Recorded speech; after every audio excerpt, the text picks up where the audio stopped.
Bueno, buenas tardes. Mi nombre es Valeria Grave, yo soy médica psiquiatra infanto-juvenil, trabajo en el hospital Garraham, en el servicio de salud mental. También soy psiquiatra en adultos y hoy me convocó ASPE para hablar acerca de la ansiedad en niños y adolescentes en este momento del aislamiento preventivo y obligatorio. Primero que todo, quería agradecer la convocatoria de ASPE en estas charlas, en este ciclo de charlas que fomentan la concientización en este momento tan particular que estamos viviendo. Y agradezco mucho a los profesionales que forman parte de ASPE. Ustedes saben que en este momento particular la ansiedad es algo que circula en todos nosotros, ¿no? Y obviamente que los niños y adolescentes son mucho más vulnerables en este momento. Piensen que las rutinas de ellos han cambiado drásticamente. Ahora empezaron a verse más con sus amigos, pero estuvieron muchos meses en que solo se podían comunicar con sus amigos en forma virtual. Y esto generó un estado como generalizado, ¿no?, de ansiedad mismo en la sociedad. Si uno piensa qué es la ansiedad, yo les tengo que decir como definición que la ansiedad es un estado, ¿no? Uno puede ser ansioso, ¿no?, como parte de su personalidad, pero en realidad nosotros decimos que la ansiedad es un estado, es un momento que tiene que ver con las emociones, por eso decimos estado emocional. Y es displacentero, porque en general lo que nos va a generar la ansiedad es mucho disconfort. No vamos a sentirnos bien, nos vamos a sentir eh, que estamos más irritables, ahora vamos a ver los signos, nos vamos a sentir que no somos los mismos que antes. Y esto puede llevar, ¿no?, y se va a acompañar con lo que son cambios somáticos, que estos son cambios en el cuerpo, y también lo que son los cambios psíquicos, que son los cambios a nivel de la mente y del pensamiento. La ansiedad, para que ustedes sepan, es normal. Nosotros tenemos una ansiedad normal que es el motor de nuestra vida y es la que nos ayuda a crear nuestros proyectos. Yo, por ejemplo, hoy me puse ansiosa, ¿no?, para dar esta clase, y esto es lo que me hizo, me impulsó a prepararla, a pensar lo que le iba a decir, ¿no? Eso es una ansiedad que es proporcional con el estímulo, ¿no? Quiere decir que yo cuando termine de dar la clase, ese estado de ansiedad desaparece. Entonces es una reacción adaptativa, pero a veces puede no serlo. Y ahora lo vamos a ver en qué momentos puede no ser adaptativa. ¿Y es normal sentir ansiedad en el aislamiento preventivo y obligatorio? Y yo les diría que sí. Yo creo que el que no se sintió ansioso en algún momento de este aislamiento es alguien que, que uno se cuestiona, ¿no? Porque esto nos generó muchos cambios en nuestra vida, en nuestra sociabilización, en nuestros trabajos. Tuvimos muchas adaptaciones muy bruscas en muy poco tiempo, que nos llevó a replantearnos, ¿no?, y considerar nuevos cambios de rutina y nuevas formas de adaptarnos a nuestras rutinas cotidianas. Entonces, la ansiedad, para que sepan, es normal que todos la hayamos sentido en algún momento en esta cuarentena. Y tampoco nos ayudan las noticias, ¿no? Porque las noticias van a hablar de cuántos casos de coronavirus. Estas noticias son un poco viejas, pero de cuántos coronavirus hay infectados hubieron en la Argentina, de la cantidad de muertos, de los problemas económicos. Entonces nuestra preocupación va más allá del aislamiento y del coronavirus en sí, sino en todos los sectores de nuestra vida, en nuestra economía, ¿no?, en nuestro trabajo. También va a estar relacionado en nuestra sociabilización, en nuestros seres queridos, en el miedo a la enfermedad, que todos en algún momento tenemos, ¿no? Porque esto es algo desconocido, ¿no?, que de pronto irrumpió y nos cambió el año rotundamente. Estamos en noviembre y nosotros ya empezamos con el aislamiento a nivel de marzo. O sea, uno piensa y ha pasado casi todo el año. ¿Cuándo yo pienso que puedo llegar a tener signos de ansiedad? Y primero vamos a hablar en adultos, porque para mí lo importante es que lo pensemos primero en adultos para que yo después se los traslade a lo que le pasa a los chicos. ¿No? Cuando yo pienso que estoy ansioso, cuando tengo mucha energía y mucha actividad, estoy, como decimos, muy acelerado. O al contrario, podemos estar como muy apagados y muy, como nosotros decimos, hipoactivos.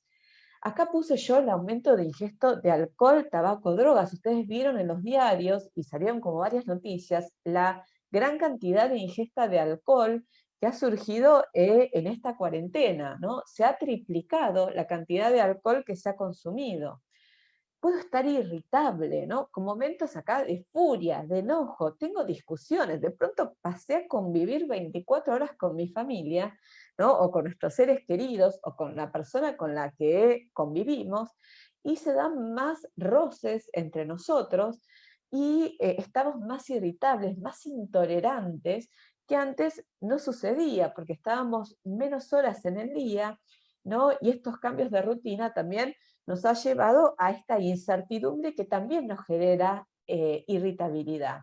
Puede ser que lloré, que estemos en un estado de llorar frecuentemente, o que estemos totalmente preocupados y anticipando. El ansioso, nosotros decimos que siempre está pensando en el futuro, ¿no? Entonces nosotros decimos se preocupa, ¿no? Se está más pendiente de lo que va a pasar en el futuro cuando tal vez las cosas no suceden como él la espera. Querer estar solo la mayor parte del tiempo, de pronto no querer salir de nuestra casa, y esto se ha visto con personas ahora que se ha abierto un poco, ¿no? Y se puede salir en determinados momentos, que hay gente que quiere estar en su casa, ¿no? Y muchos lo han llamado el síndrome de la cabaña, ¿no? Que no han querido salir por más de tener esa posibilidad de salir.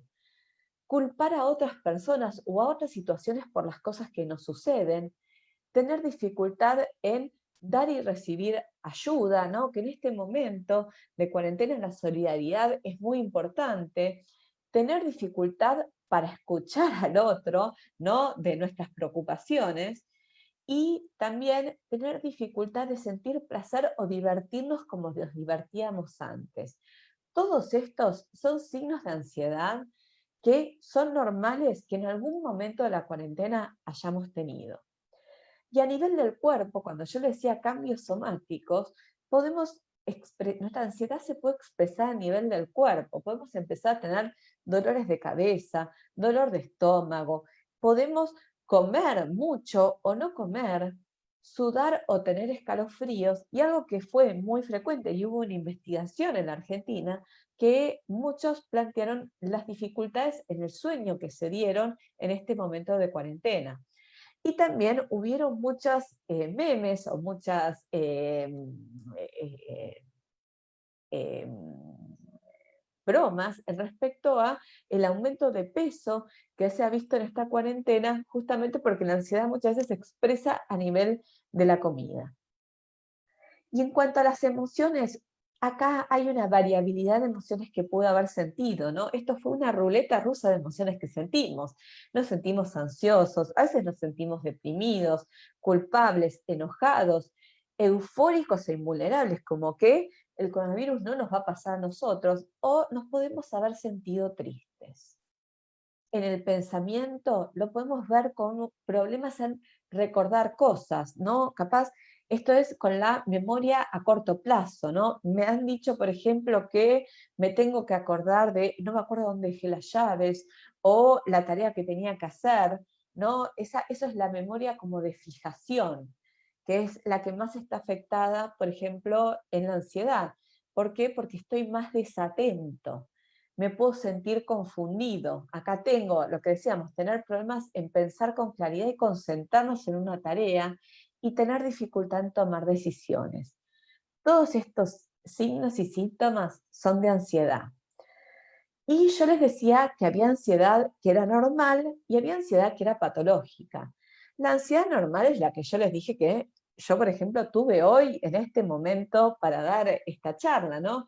Que son pocos episodios, que es una intensidad leve, porque por más de que a mí me generó ansiedad, yo la clase la puedo dar, ¿no? Y la estoy dando en este momento, que tiene una duración limitada, esto es, se va a terminar cuando se termine este vivo, que es una reacción esperada a este estímulo, y hay un sufrimiento que es transitorio y limitado, y no me va a interferir en la vida cotidiana. Yo, a pesar de estar ansioso, puedo seguir haciendo mis actividades cotidianas. Pero es verdad que hay una ansiedad que es patológica, que es cuando tengo muchos episodios repetidos, ¿no? Que vamos a tener una intensidad alta, que va a ser desproporcional al estímulo. Entonces, por ejemplo, esto es que yo tengo que dar un examen, por ejemplo, los chicos en la facultad, y mi ansiedad es tan intensa que no doy el examen. La duración, que me dure mucho en el tiempo, es totalmente desproporcional al estímulo. Una cosa es dar un examen en la facultad y otra cosa es sentirse ansioso frente a una búsqueda de trabajo después de haberlo perdido, ¿no? El sufrimiento es alto y va a ser duradero y me va a dar una interferencia en mi vida cotidiana. Entonces, para sintetizar, ¿cuándo decimos que la ansiedad es patológica? Cuando hay una intensidad alta, una frecuencia, hay una persistencia y me interfieren las actividades cotidianas. ¿Qué es una frecuencia? Que, por ejemplo, la tenga 2 o 3 veces por semana. Persistencia, que la tenga 2, 3, 4, 5 semanas después de que se ha ido el estímulo. Y que obviamente me impida hacer las otras actividades o me impida, por ejemplo, socializar con amigos, disfrutar, salir a la calle. Entonces, ¿qué formas tengo de lidiar con la ansiedad? Bueno, acá hubieron muchas recomendaciones que ha dado el gobierno, ¿no? Y que ha dado también la Organización Mundial de la Salud, y una de las importantes es limitar el tiempo que se mira el noticiero, ¿no? Y, por ejemplo, o sea, sí estar informado 1, 2 veces por día para saber en dónde estamos parados en este momento de pandemia, donde los protocolos van cambiando, ¿no? Muy, muy rápidamente, entonces tenemos que estar interiorizados, pero también tenemos que estar interiorizados, pero solo de fuentes confiables. Algo que nos enseñó la cuarentena es que existen las fake news, ¿no? Las noticias falsas, entonces solo nos tenemos que basar en los noticieros o en la información que da el Ministerio de Salud, por lo que las noticias falsas lo único que hacen es generarnos ansiedad y estrés. Miremos los hechos y focalicémonos. Estamos viviendo una pandemia muy prolongada, un aislamiento muy prolongado, y eso en realidad es una realidad que no vamos a poder cambiar, pero sí nos podemos focalizar en las cosas que nosotros sí podemos cambiar. Por ejemplo, en hacer tareas, limitarnos a hacer nuestras tareas, hacer nuestros trabajos, estar con amigos, socializar, en, en las cosas que nosotros podemos mejorar y encontrarle una vuelta de tuerca a esta realidad que estamos viviendo. Sabemos que tenemos que cuidar nuestro cuerpo, pero tanto como tenemos que cuidar nuestro cuerpo, tenemos que cuidar nuestra mente. Pero ¿cómo cuidamos nuestro cuerpo? En esta cuarentena sabemos que el cuerpo ha quedado muy descuidado, estamos muy sedentarios, ¿no? Entonces el hacer ejercicio en la medida de lo posible, ¿no? La alimentación saludable, obviamente que ya les dije, no tomar alcohol, no consumir drogas, no consumir psicofármacos sin prescripción médica, ¿no? Y también darnos tiempo, ¿no? De estar en actividades que nos den placer, que también eso nos ayuda, a nuestro cuerpo nos ayuda a relajarnos, es igualmente de importante. Hacerse un tiempo para nosotros mismos, para relajarnos. Nosotros cada uno tenemos formas de relajarnos distintas. Por ejemplo, a mí me encanta escuchar música o leer. Hay gente que le gusta pintar o tomar sol, ¿no? Cada uno va a tener su forma, ¿no? De relajarse, y en esa forma nos tenemos que hacer este tiempo. Tanto como nos hacemos tiempo para trabajar, hay que hacerse un tiempo para relajarnos, porque estamos en una situación donde el estrés es algo cotidiano. Comunicarnos con otras personas, siempre la comunicación, siempre expresar cómo nos sentimos, cómo estamos, o hablar de cuestiones que trascienden las cuarentenas, nos relaja, ¿no? Hablar de cuestiones que son totalmente distintas, nos va a ayudar a conectarnos con las personas desde otro lugar. Y también hablar de nuestras propias emociones, de lo que sentimos. Y capaz encontrar en otro que siente cosas similares a nosotros y que ha utilizado otras estrategias que han también sido útiles. Y concentrarnos en lo que estamos haciendo ahora. ¿Por qué? Porque yo les dije que el ansioso siempre piensa en el futuro, ¿no? En lo que va a pasar. Y nadie tiene futurología, y la realidad es que lo que nosotros podemos es concentrarnos y focalizarnos en el ahora. Y acá yo les puse una cita de Jerry Bubrick, ¿no? Del Childman Institute, que el tratamiento para la ansiedad no es hacer que el miedo desaparezca, sino es controlar nuestro miedo y tolerar la incertidumbre, que es lo más difícil que nosotros encontramos en la cuarentena. Nosotros sabemos que nosotros somos el modelo de cómo los chicos van a afrontar la ansiedad en este momento. Si nosotros tenemos pensamientos catastróficos y fatalistas en relación a lo que va a suceder, ¿no? En esta incertidumbre que estamos viviendo, ese es el modelo que nosotros le vamos a dar a los chicos, y los chicos van a copiar el modelo. Entonces, nosotros tenemos que tener bien en claro que nosotros tenemos que nosotros mismos tolerar la incertidumbre y nosotros mismos darnos cuenta si estamos ansiosos o no, para trabajar nuestra ansiedad y no trasladarla a los niños. ¿Y cómo nos podemos dar cuenta de que nuestros hijos o los chicos o sus seres queridos niños están ansiosos? Bueno, los chicos lo manifiestan de distintas formas. Los chicos no son adultos en miniatura. Entonces, el chico es muy raro que venga y diga, papá, mamá, abuela, estoy ansioso, ¿no? Ellos lo van a manifestar de diferentes formas, y todos los chicos son distintos. No todos los chicos van a expresar la ansiedad de la misma forma. Entonces vamos a buscar una variedad de expresiones de ansiedad. Una, por ejemplo, es la búsqueda de seguridad, que les preguntes, ¿vamos a estar bien? ¿Van a estar bien el abuelo? ¿Qué nos va a pasar? No querer separarse de nosotros, querer volver a tener como conductas regresivas, ¿no? Querer volver a dormir a la cama de nuestros papás, de los papás, o no querer separarnos físicamente de nosotros. Tener síntomas físicos, eso es parecido al adulto, que tengan dolores de cabeza o dolores estomacales, pero que solo tengan eso y no tengan otros síntomas acompañados. Que tengan mal humor o estén irritables y comienzan a pelearse con los hermanos, con los compañeros, con los amigos, empezar a tener berrinches y o crisis emocionales que tengan poca tolerancia a la frustración, ¿no? Entonces, una mínima frustración desencadena una reacción emocional totalmente desproporcionada, y que tengan problemas para dormir, ¿no? Que, por ejemplo, estén mucho tiempo, yo sé que la cuarentena ha cambiado las rutinas de todos, pero que este desfasaje hace que los niños se acuesten mucho más tarde. Em, Estar atento también a los cambios de comportamiento en nuestros hijos, ¿no? Entonces, por ejemplo, que tengan llanto o irritabilidad excesiva en niños pequeños, volver a comportamientos que ya habían superado, ¿no? Como no llegar al baño a tiempo, empezar a mojar la cama, cosas que ya, hitos del desarrollo que ya habían superado, que sentimos que volvemos para atrás. Que estén tristes, que estén preocupados, eso es normal, nosotros también lo tenemos. Que empiecen a tener hábitos de alimentación, y ya dijimos que el sueño, que sean poco saludables. Dijimos irritabilidad y berrinches en adolescentes, que uno esperaría que en adolescentes estén como más desafiantes.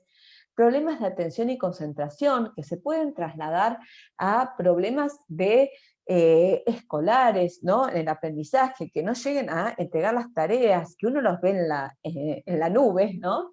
el abandono de actividades que antes disfrutaba, y obviamente en adolescentes tenemos que pensar que puede haber consumo de alcohol, tabaco u otras sustancias. ¿Y cómo vamos a ayudar a nuestros chicos? Darse espacios nosotros para estar presentes en las interacciones con nuestros chicos.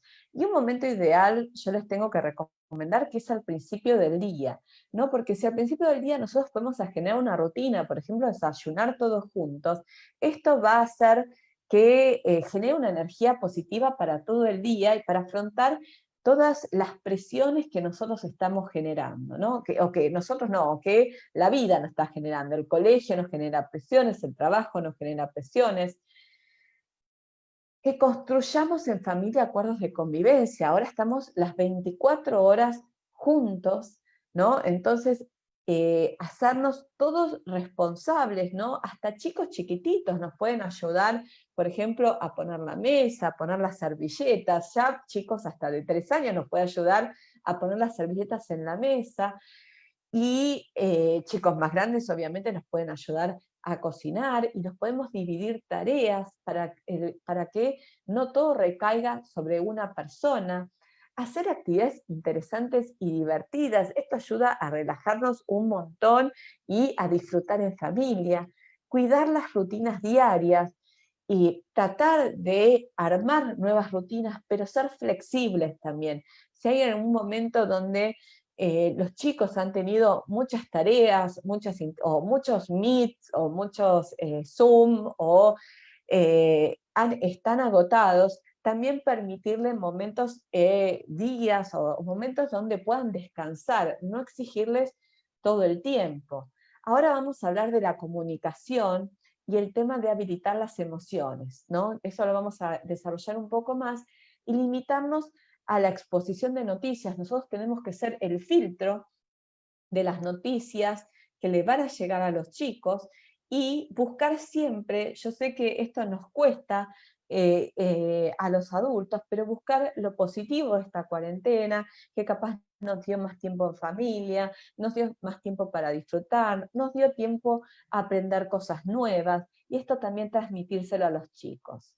En cuanto yo les decía a las rutinas, hay que establecer nuevas rutinas. Yo creo que todos a esta altura hemos establecido nuevas rutinas, ¿no? Pero con horarios y una estructura definidas, pero dijimos que tenían que ser flexibles. El día tiene que tener una hora de inicio y el niño debe continuar con sus rutinas como la higiene, vestirse y organizar los materiales necesarios para el día. Eso contiene mucho y hace que no le genere tanta ansiedad, porque uno puede ir prediciendo lo que va pasando en el día. Después van a haber eventualidades, pero eso contiene y genera menos ansiedad. Establecer límites en el uso de dispositivos electrónicos, esto es un tema, ¿no? Porque las clases, la interacción social fue todo, ¿no? La tecnología nos dio, no solo a los chicos, sino también a los adultos, nos dio una vuelta, ¿no? De 180 grados, pero hay que también que haya momentos libres de dispositivos donde podamos interaccionar sin medio de pantallas. Utilizar sectores específicos para las actividades académicas, ¿no? Que ellos tengan un lugar donde se estudia, una mesa, una silla, un sector en la casa, otro donde haya donde coman, y otro donde sea el momento de recreación. La casa no tiene que ser grande, y otra donde obviamente duermen, sino hay que ser creativos y puede darse esos espacios y buscarlos. Y mantener obviamente la comunicación con los amigos y los seres queridos, sobre todo porque los chicos se van a preocupar mucho por los abuelos, ¿no? Y por sus tíos. Y alternar lo que son las actividades exigentes, las del colegio, por ejemplo, que exigen, ¿no? Mucha atención, con actividades de ocio. O sea, ¿esto qué quiere decir? Que después de una actividad escolar que requiera mucha atención, le dejemos al chico, le permitamos al chico una actividad de ocio donde él pueda descansar y relajarse, ¿sí? Y eso es muy importante para que no mantenga la atención todo el día. Bueno, UNICEF, acá hay un ejemplo, yo lo puse para que ustedes sepan que que da un ejemplo de cómo puede ser una rutina familiar. Esto lo pueden buscar este link de UNICEF. Y en cuanto a la comunicación, que es importantísimo para la ansiedad, porque obviamente que a los chicos algo le tenemos que transmitir, ¿no? De pronto se quedaron sin colegio, sin ver a sus amigos, es darle el espacio para que compartan sus miedos. Y tal vez también decirles que nosotros también nos pasan cosas y nosotros también nos sentimos ansiosos. No tengan miedo, porque muchas veces los papás tenemos miedo de lo que nos pueden llegar a preguntar los chicos porque no sabemos qué contestarle, pero capaz los chicos nada más quieren expresarse y quieren escuchar nada más que nosotros vamos a estar con ellos y que cuando ellos tengan esos miedos, nosotros vamos a estar y vamos a hacer lo posible para pensar juntos qué estrategias podemos tener para vencer esos miedos. No evitar las preguntas que no se saben responder. Capaz los chicos preguntan cosas que nosotros no tenemos ni idea, y al contrario, en ese momento, pensar, ¿no? Y decirle, mira, la verdad no tengo idea, pero lo podemos buscar juntos en Google, y es una forma también de estar compartir un montón, un momento con los chicos y buscarlo juntos, no tener miedo a no saber. Nadie sabe, ¿no? Todo, y no tenemos por qué saberlo. Enseñarle cómo prevenir el coronavirus. Hay chicos que volvieron a actividades presenciales recreativas, entonces hay que explicarle la importancia del uso barbijo, la importancia del lavado de manos y el distanciamiento social. Ya ellos tienen salidas recreativas y esto hay que enfatizarlo porque la única forma de prevenir el coronavirus es utilizando las medidas de prevención, sobre todo el distanciamiento social. Hablar con ellos acerca de las cosas que están ocurriendo para mantener a la gente sana y segura. Entonces, por ejemplo, decirle, mira, nosotros nos estamos lavando las manos para prevenir el coronavirus, el gobierno está tomando medidas para que no nos contagiemos todos, o se está tratando de generar una vacuna que nos puede ayudar a vencer al virus. Todas esas cuestiones también bajan la ansiedad. Situar las noticias en un contexto adecuado y en una emoción adecuada, ¿no? ¿Esto qué quiere decir? Si nosotros nos ponemos fatalistas de que es difícil, ¿no? Que ahora el dólar aumentó, qué va a pasar con la economía, qué va a pasar el año que viene con las clases, lo tenemos que situar en el contexto. En este momento, nosotros de vuelta, no podemos predecir, y a los chicos se lo tenemos que transmitir con la mayor tranquilidad posible, porque eso también les va a generar ansiedad en ellos. Darles información en forma apropiada a la edad y al nivel de comprensión y las preguntas que salgan de él.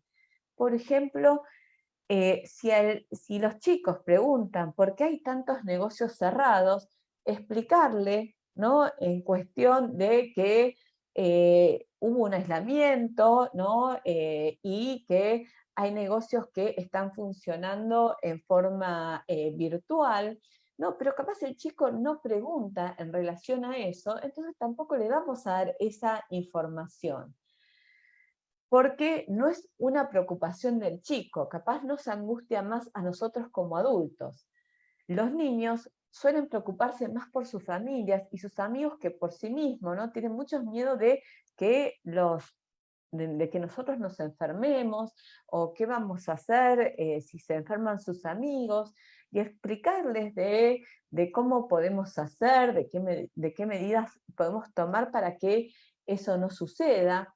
Entonces, la clave acá es lidiar justamente con nuestra propia ansiedad y focalizar en las cosas que ellos están haciendo para mantenerse sanos, para mostrar que ellos también están colaborando en este momento con el COVID, contra el COVID sería.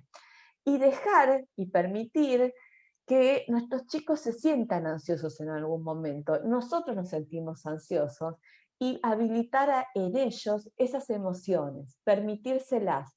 ¿Por qué? Porque si nosotros nos tenemos que habilitar para poder sobrellevarlas, ellos también lo necesitan, y saber que eso es normal y que está bien que se sientan así porque nosotros también a veces nos sentimos así. Expresar sentimientos en niños chiquitos es difícil, los chicos chiquitos no te van a decir que se sienten tristes, que se sienten preocupados, ¿no? Entonces lo que nosotros tenemos que ayudar es a traducir lo que sienten, ¿no? Eso significa entender qué es eso que sienten, nombrar la emoción y relacionarse con algo que les está pasando.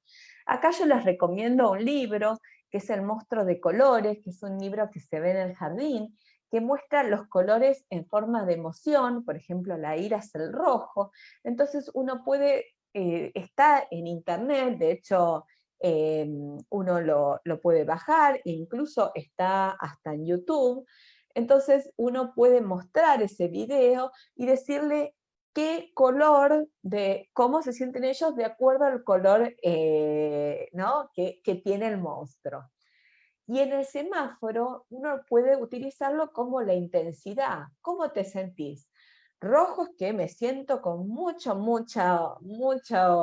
enojo, amarillo es que más o menos, y verde es que estoy bien. Entonces, la intensidad la podemos graficar con el semáforo y las emociones, yo les recomiendo este libro, pero hay otros libros también útiles. Y en los niños escolares y adolescentes no le vamos a mostrar el libro porque nos lo van a tirar por la cabeza muy probablemente. Y ellos capaz, si yo hago preguntas ambiguas, probablemente voy a tener una respuesta ambigua de los chicos y adolescentes sobre todo.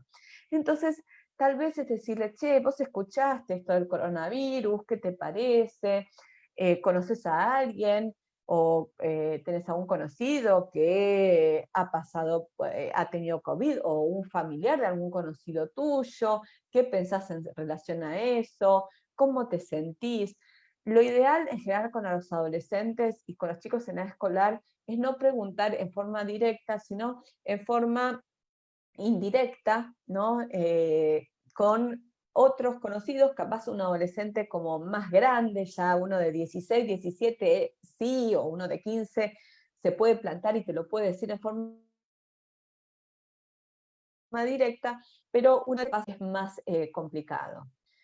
¿Y cómo comunicar acerca del coronavirus? Empezar averiguando qué es lo que saben los chicos del coronavirus, ¿no? Entonces, vos qué sabés de esto que se está hablando del COVID, y van a ver que los chicos algo saben, porque los chicos hablan entre ellos, y chicos muy chiquitos hasta tienen una canción de cómo lavarse las manos del coronavirus, y hay que guiarse por lo que diga y haga su hijo o los chicos, no, porque capaz hay chicos que quieren saber y hay chicos que no quieren saber, y eso también hay que respetárselo, pero siempre ofreciéndole apoyo y siempre ser sincero. A los chicos, yo lo que siempre recomiendo es que nunca hay que mentirle. Eso no quiere decir que hay que decir toda, toda la información que sabemos, sino que nosotros tenemos que ser el filtro y centrarse en ayudar a su hijo a que se sienta seguro, pero dar información veraz, ¿no? Y dar información que sea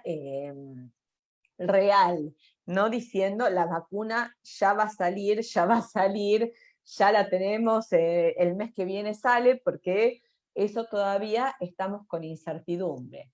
Y si su hijo le pregunta algo que usted no sabe, como dijimos, dígaleselo. No lo sé, mira, lo buscamos juntos, y háblele con calma y transmitiéndole tranquilidad. Hay guías en español para chicos chiquitos, esta también es de UNICEF, para comunicar en relación al coronavirus. Y una cosa para reducir la ansiedad justamente es estar informado y difundir datos acerca del COVID, entender el riesgo para usted y para sus seres queridos, para lograr que el brote resulte menos estresante. Estar informado siempre es contenedor para nosotros y para nuestros seres queridos. Y compartir información precisa y veraz puede ayudar también y ser solidario, ¿no? Cuando nosotros tenemos información veraz, y que estamos informados correctamente por el Ministerio de Salud, también ayuda a otros a que no se sientan tan estresados, porque muchas veces las fantasías que nos hacemos en relación a lo que puede llegar a pasar son muchas más catastróficas que la realidad en sí misma. Y cuidar nuestra salud mental y la de nuestros chicos. ¿Cuándo podemos pensar que hay que llamar a un profesional de salud mental si usted o su hijo sienten que la ansiedad le interfiere en las actividades diarias por varios días seguidos? Dijimos que tenía que tener una intensidad, una frecuencia y una persistencia, y que eso me tiene que interferir en mi actividad cotidiana. Entonces, esto, por ejemplo, es que los chicos no se quieran conectar al Meet, no se quieran comunicar con sus amigos, no quieran hablar con sus abuelos. Obviamente que las personas, los chicos y los adultos que tenían tratamientos de salud mental, ya estaban en tratamiento psicológico y psiquiátrico, tienen que continuar con sus tratamientos, porque obviamente que este aislamiento generó estrés, y estar atentos, ¿no?, a la aparición de síntomas nuevos o de agravamientos de estos síntomas que yo les comenté al principio que pueden llegar a aparecer. Bueno, y muchas gracias, ¿no?, por haberme invitado, ASPE, a compartir esta difusión en relación a la ansiedad que pueden tener los niños y adolescentes en este contexto del coronavirus. Yo tengo una red social en Instagram, que ahí está, es doctora Valeria Grace, es dra.valeriagrace.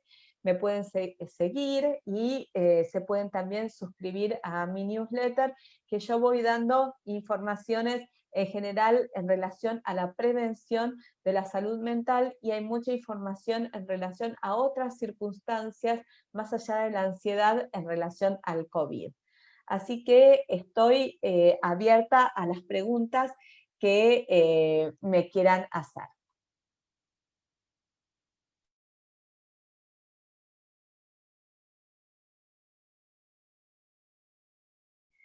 La ansiedad es hereditaria, una pregunta. Bueno, es una muy buena pregunta la que me estás diciendo, porque la ansiedad sí tiene un componente hereditario, es multifactorial, no quiere decir que necesariamente los padres ansiosos van a tener hijos ansiosos, pero sí se ve que hay la herencia es muy marcada.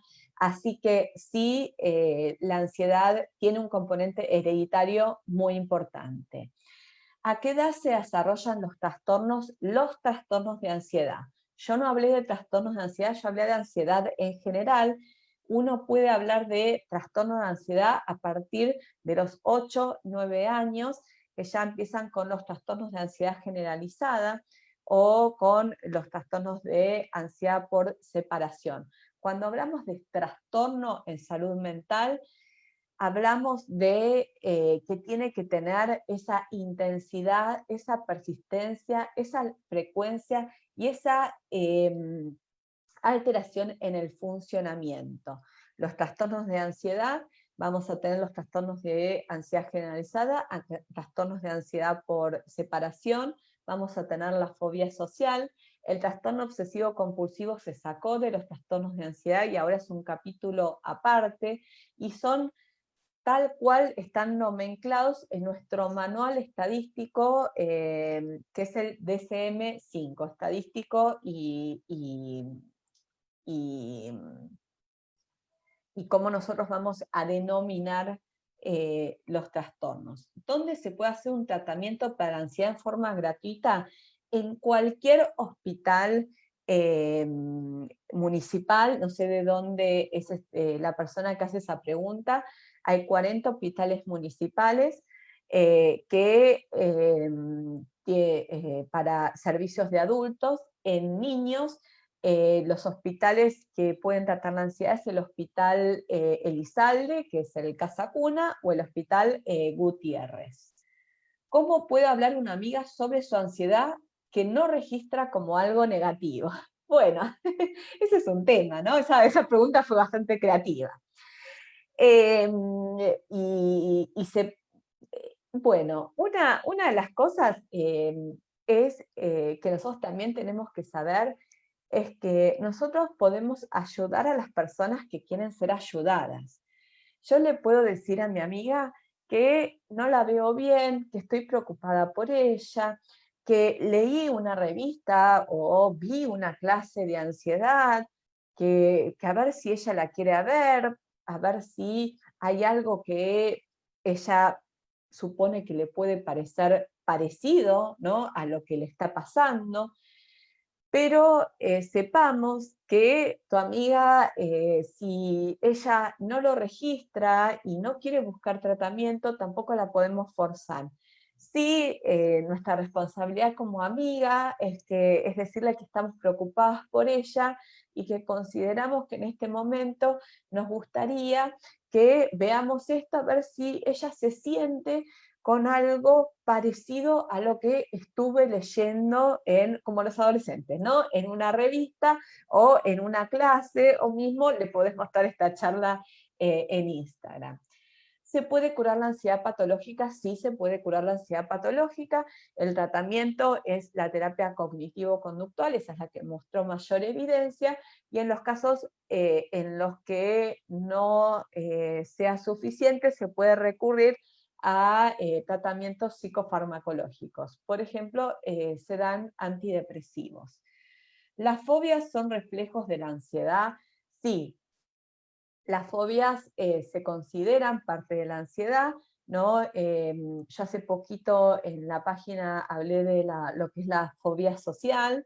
La fobia social es el miedo, ¿no?, que tenemos frente a tener una percepción negativa del otro, que me limita, ¿no?, en tener interacción social, por miedo a lo que el otro puede llegar a pensar. Acuérdense que tiene que ser limitante, y como estamos hablando de trastornos, la fobia es un trastorno, tiene que ser de una intensidad, de una persistencia y de una frecuencia.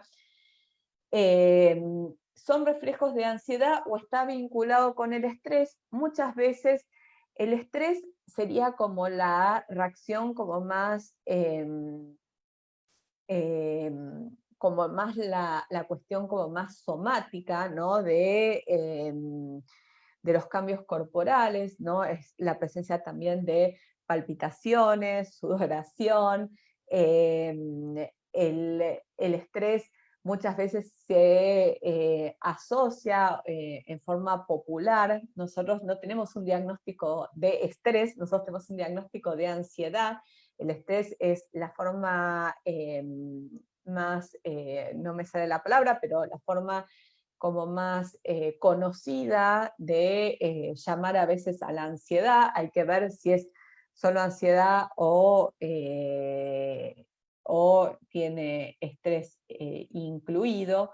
Y hay medicamentos de venta libre para tratar la ansiedad.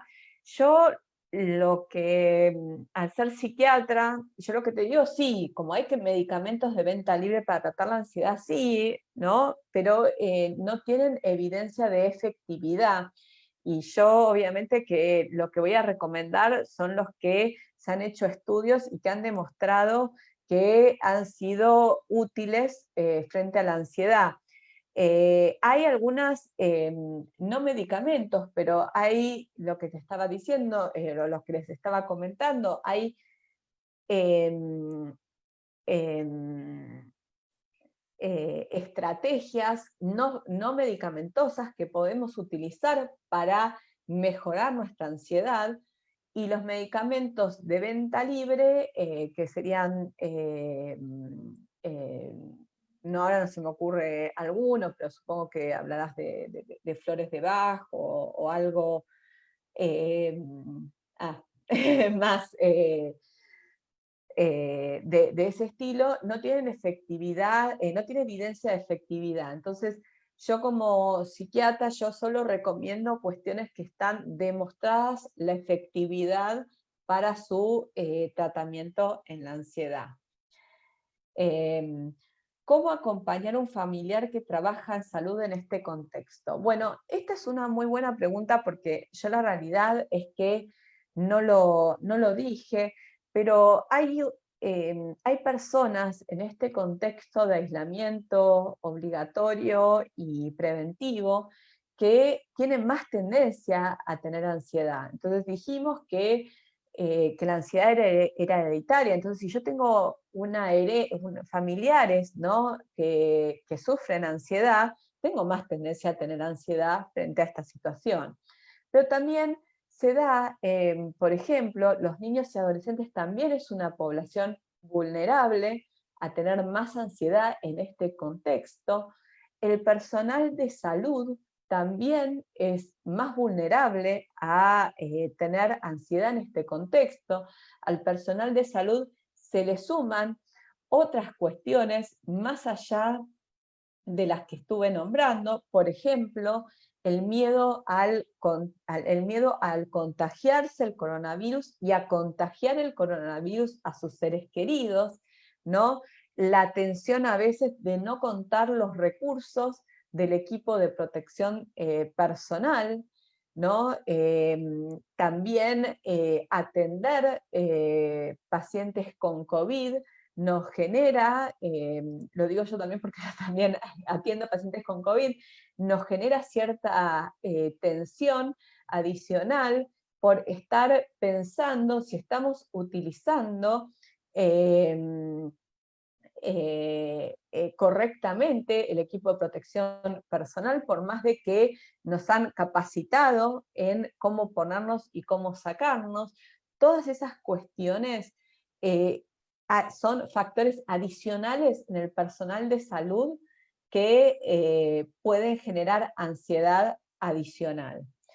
Hay mucha, y también las personas con enfermedades crónicas, que son las personas de riesgo, y las personas añosas o de mayores de 65 años, también tienen más tendencia a tener ansiedad en este contexto, porque justamente son las personas que tienen más riesgo de sufrir las complicaciones del COVID.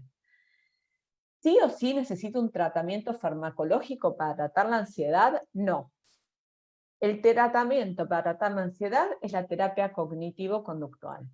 Solo se usa medicación en caso de que eso no sea suficiente. Sería como un paso como más. En general, primero se trata, se empieza con una psicoterapia, con este tipo de abordaje que les comento, que es el que tiene la evidencia de eficacia, y si después de unos meses de tratamiento los síntomas de ansiedad persisten, no bajaron en intensidad, no bajaron en frecuencia e interfieren mucho en la vida cotidiana, ahí se empieza a pensar en complementarlo con un tratamiento farmacológico.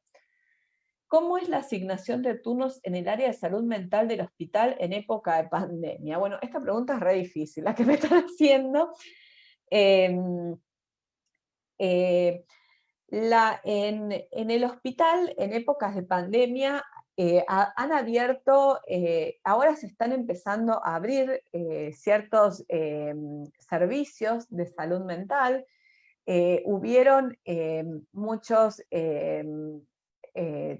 atención telefónica, por ejemplo, del ELISA, de todos los hospitales de la parte de salud mental han tenido atención telefónica para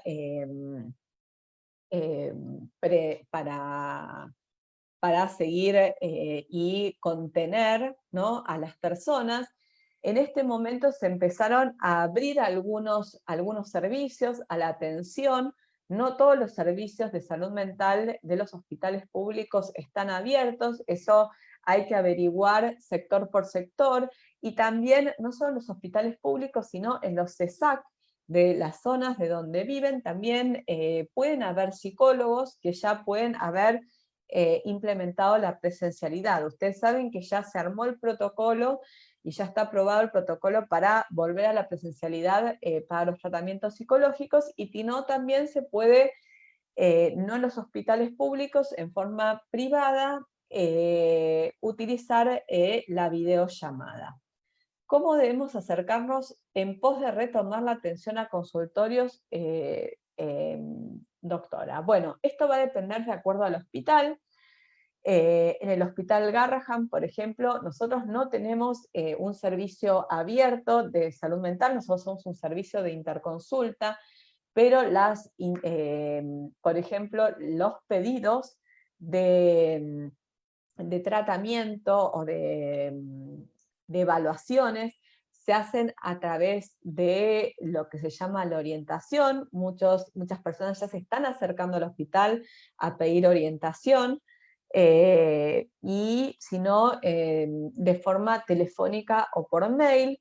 En otros hospitales tienen otros dispositivos, entonces la realidad es, cada hospital tiene su forma y su dispositivo por el cual se puede acceder al servicio de salud. En el Garrahan es a través de la orientación, ¿sí? Pero en general se tiende a priorizar a aquellos chicos que tienen enfermedades crónicas de alta complejidad. Ustedes acuérdense que el Garrahan es un hospital donde se atiende enfermedades crónicas complejas. Pero bueno, la orientación está abierta. Y uno se acostumbra a no salir. ¿Cómo sabemos que no estamos frente al síndrome de la caverna? Bueno, de la cabaña, de la caverna, de la caverna no. El síndrome de la cabaña en realidad no no es un trastorno, quiero que lo sepan, empecemos de la base. Que es distinto a lo que es la agorafobia. La agorafobia es un trastorno de ansiedad que las personas temen a salir a espacios abiertos, espacios donde va a haber personas. En el síndrome de la cabaña, estos son síntomas, ¿no? Por ejemplo, el no querer salir, el no querer vincularnos, uno se acostumbra a no salir. Entonces, lo que se utilizan son estrategias, ¿no? De la terapia cognitivo-conductual, es empezar a salir de a poquito, ¿no? Estos son lo que nosotros llamamos maniobras